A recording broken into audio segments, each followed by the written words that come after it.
I was sexually assaulted when I was 13.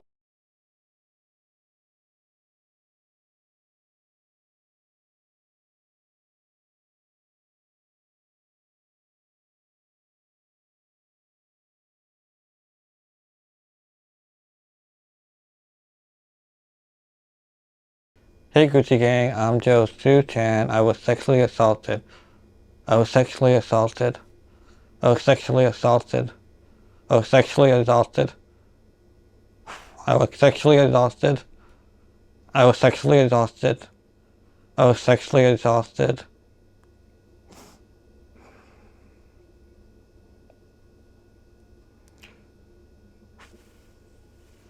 I was sexually assaulted.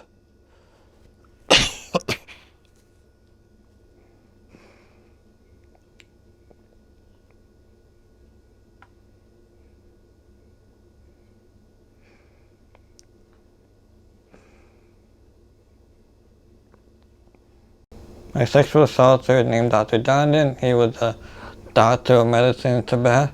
He would come to New York City. I live in the same city, right?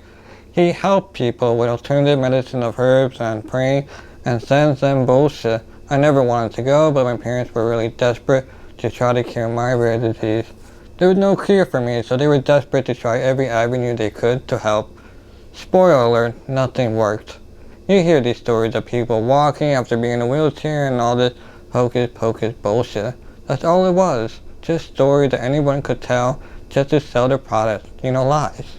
Someone could say this person walked again and nobody would question it like, sure, okay, maybe it did help a few people and maybe they got healed or they were gonna heal regardless of what they did. Alternative medicine is, alternative medicine. It wouldn't be alternative if it worked, right? Like, we wouldn't be investing billions of dollars to find medicine if we had the herbs to fix everything. They existed for thousands of years, so why don't we use it? Oh, I know, it doesn't work. But here we are in 2022 with snake salesmen and gullible, desperate, or just not smart people. I do believe there is a conspiracy that drugs take longer to be researched for money reasons. Dealing with the insurance and such is a lot of money, probably trillions of dollars.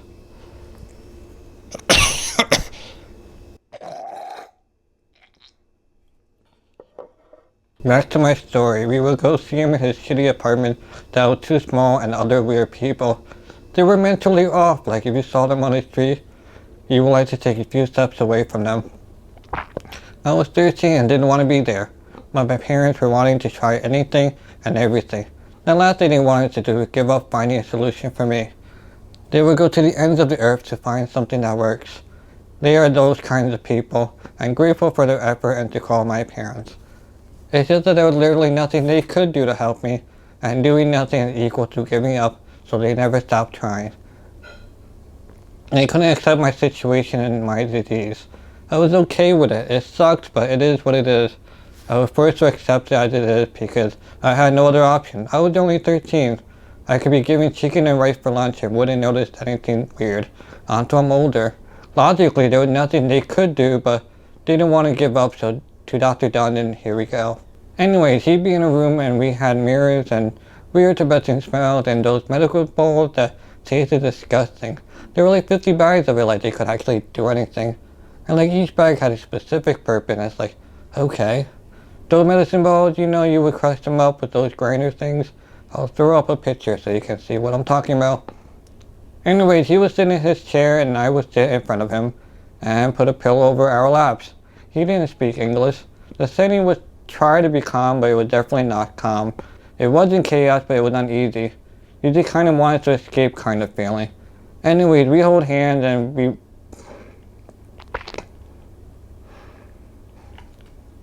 would hold hands and he would say some things.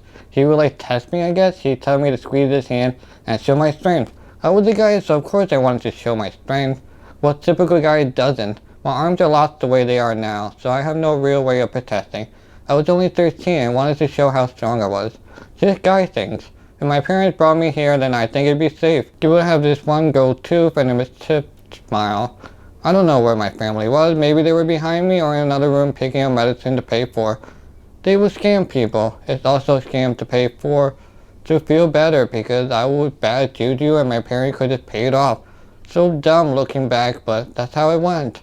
Paid off and spin these wheels, these spinning wheel things, and it'd be all good. Yeah, no.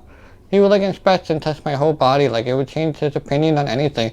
He would put his hand down my pants and groped and squeezed me.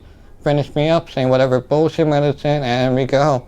Extremely inappropriate and taking full advantage of the situation. At the time it didn't feel right. It was unexpected and okay. No consent or anything. I just wanted to get out of there. I didn't really think of it much or anything. I just felt used and a subject. Another spoke on his wheel. I never told my parents and I never will. Would they have believed me at the time? I don't know. I don't think so. I never told anybody, so here I am telling the story for the first time. He was highly respected and almost like a god. Like he could control what my future would be and not disrespect him or else. I'm not religious, but doesn't this Bible say don't believe in false prophets? I'm sure it says something in his religion too, but of course we'll just gloss over it since it goes against them, and how dare I use their words against them. I believe it happened once, but I had to keep going back because the medicine wasn't working and what else we could try. I remember being more hesitant and being more closed off and closer to myself, but he would pull himself closer to him. He was just normally strong and I was a kid. I couldn't do anything but just give in. Nothing really happened again, but just the power he had over me wasn't trauma-inducing enough at this point. I get why people won't say their sexual assaulter's name.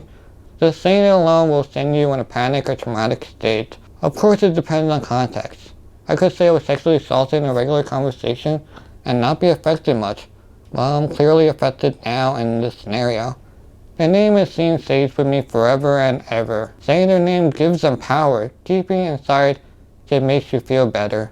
As life goes on, you just hope it goes away and becomes a distant memory. Saying out loud just triggers all the emotion and makes it 100% real and have an emotional breakdown that it really did happen. I can see why we don't want to report it, especially right after the assault. You don't want to believe it, how stupid you can be to let it happen. Most of the time there's nothing we can do, but the first thing you blame is yourself. Also the fear of people not believing you and you have no proof except your feelings and trauma. And in my case, I had a power shift and he just go back to India and nothing happens. I think about it from time to time in my head. I'm on a series of videos doing sex talk about my life and virginity and my perspective, so it was important to address my sexual assault to the world to reference it in future videos. And to my sexual assaulter, Dr. Donnie, go fuck yourself, you sick fuck, and everyone you're associated with. These people come to you in desperation and you took full advantage of them. Go fuck yourself. He's dead now, so I hope he's rotting in hell for all eternity. I looked him up and he had an article of other sexual assaulters telling their story. Now many, but I'm sure hundreds have been assaulted and never reported. When I read the article, it hit me really hard that it really happened, and I'm just making it up. It's been 16 years and I still remember it clearly. It makes me so upset how helpless I was at the time. I know it's not my fault, but just how vulnerable I was. I was only fucking 13. Sure, you can add the disability part where I had no way to defend myself. It really fucking hurts of all the other people who came to him in desperate needs of something to help themselves. We all been there in desperation and a bad mind space that you are so easily vulnerable and taken advantage of. It's so quick that you don't even have time to react. It just happened, he gets his fix, and you're just changed forever. It really upsets me he took advantage of people sexually and their money. I never thought it affected me growing up, but I think it has with my relationship with men. Not in a gay way, my approach to my regular relationships and future sexual relationships. But I will talk about it more in the future videos because it's all connected to how I interact with the world. Thanks for watching, and I really hope the best for you.